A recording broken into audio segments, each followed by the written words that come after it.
भारत, जय मंडल, जय जोहार, जय संविधान। और आज का ये विशेष लाइव जो एक बार को मन हुआ कि ना किया जाए, कि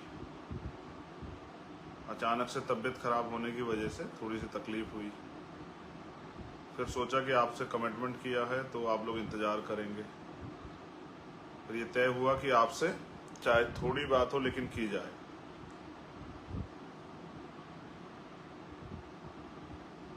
अपनी बात को शुरू करने से पहले आप गौर करना, जिन नामों को मैं आज ले रहा हूं उन पे गौर करना। जब तक मैं भीम आर्मी आजाद समाज पार्टी के सब कार्यकर्ताओं को संदेश देना चाहता हूं, जब तक आप इन महापुरुषों को नहीं पढ़ोगे जिनके नाम ले रहा हूं, और भी बहुत सारे कुछ छूट जाएंगे, उनके साथ साथ इनके दिखाए रास्ते पे नहीं चलोगे, महापुरुषों ने मिशन कैसे चलाया ये नहीं सीखोगे, तब तक इस देश में बहुजन समाज के लोग अन्याय अत्याचार सहने के लिए तैयार रहें।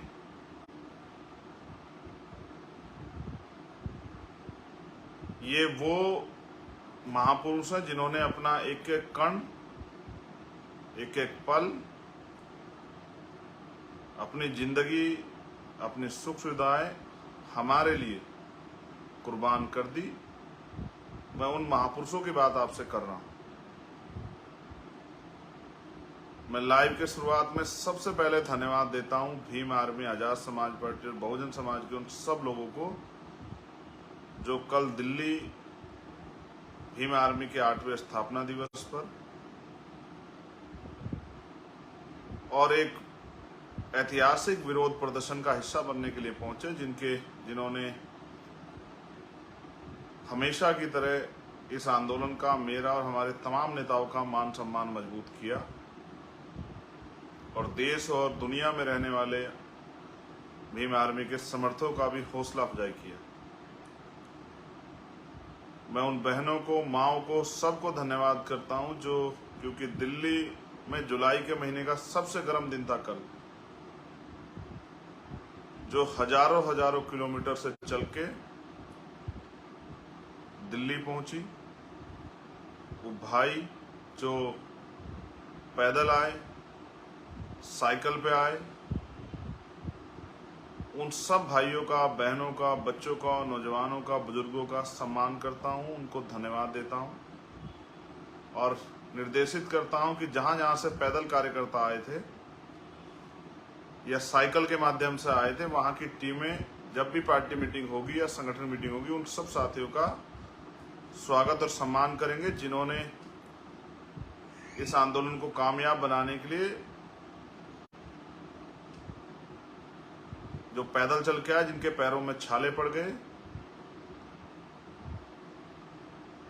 जो साइकिल से आए, जिनको उन्होंने बहुत परेशानी उठाई, जो बारिश में भीगे, उन तमाम साथियों का स्वागत जरूर करें, उनके हौसले को जरूर बढ़ाएं कि भविष्य में कभी अगर ऐसा हो तो और बड़े पैमाने पर लोग घर से निकलें और अन्याय के खिलाफ आवाज को बुलंद करें। अब मैं जिन महापुरुषों के लिए आपसे कह रहा था, उन महापुरुषों के नाम मैं आपके सामने लूंगा। मुझे आशा विश्वास है कि मेरे कहने के बाद जब आप मुझसे प्यार करते हैं, मुझमें उम्मीद रखते हैं, मुझसे भरोसा रखते हैं, तो मेरी बात को भी आप मानोगे। मिशन चलाना कोई बच्चों का खेल नहीं,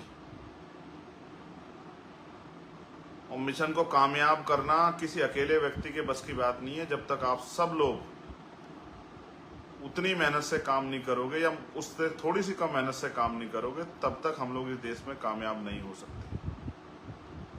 जो सपने आप अपने मन में देखते हैं, उनको पूरा करने का एकमात्र रास्ता है कि हम लोग ईमानदारी से, समर्पण की भावना से, त्याग की भावना से, संघर्ष की भावना से और अपने लक्ष्य को ध्यान में रख के इस लड़ाई को लड़ें, आंदोलन को चलाएं, कामयाब करें। सम्मानित बहुजन समाज के पहरेदारों, महामानव तथागत बुद्ध, संत शिरोमणि सदगुरु रविदास जी महाराज, गुरु नानक देव, संत कबीर, भगवान वाल्मीकि महाराज, गुरु घासीदास, संत तुकाराम, नारायणा गुरु, संत गाडगे जी महाराज, इनके विचारों को हमारे साथियों को, चाहे वो छोटे या बड़े, उनको पढ़ना चाहिए, जानना चाहिए। फिर उनके बाद राष्ट्रपिता ज्योतिबा फूले, छत्रपति साहू जी महाराज, बाबा साहब डॉक्टर भीमराव अंबेडकर, पेरियार ई रामासामी नायकर, पेरियार लाल यादव, महामना राम सुख वर्मा, सर छोटू राम,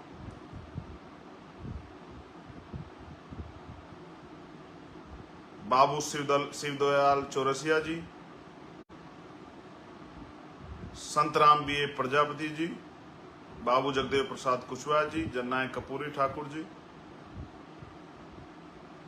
बीपी मंडल जी,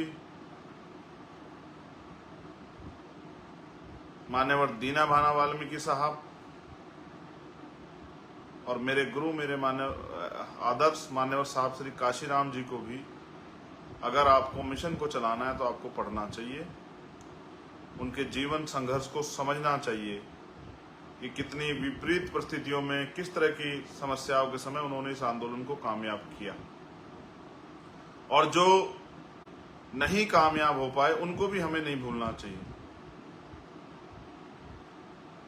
आंदोलन चलता इसलिए है कि उससे समाज तैयार हो पाए।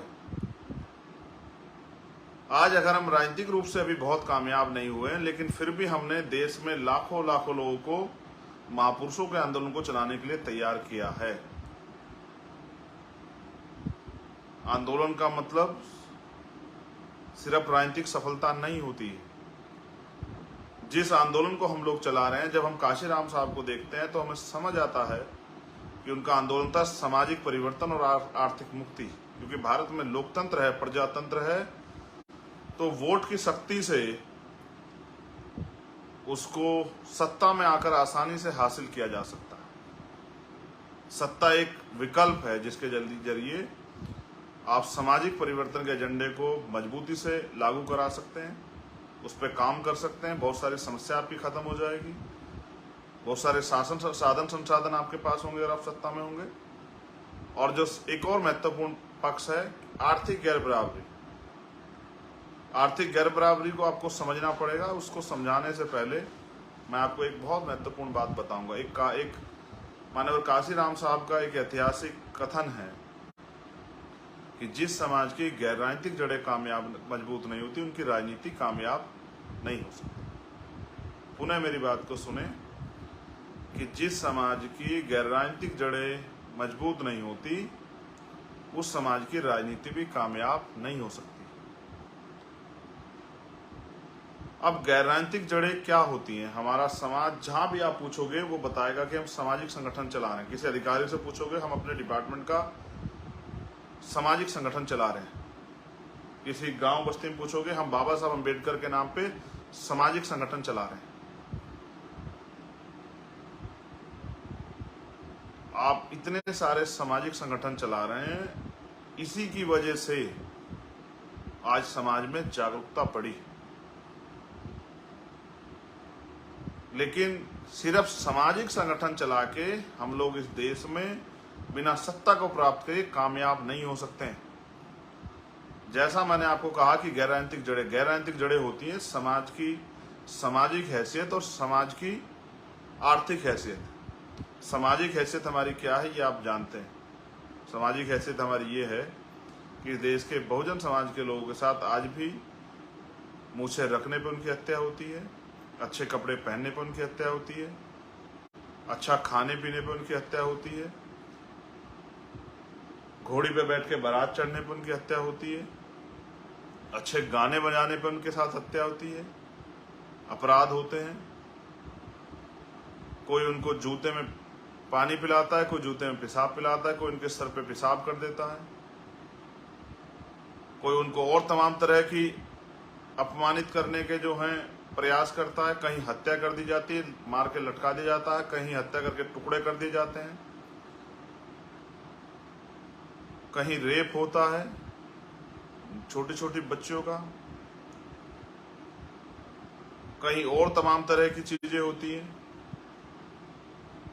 सामूहिक बहिष्कार किया जाता है।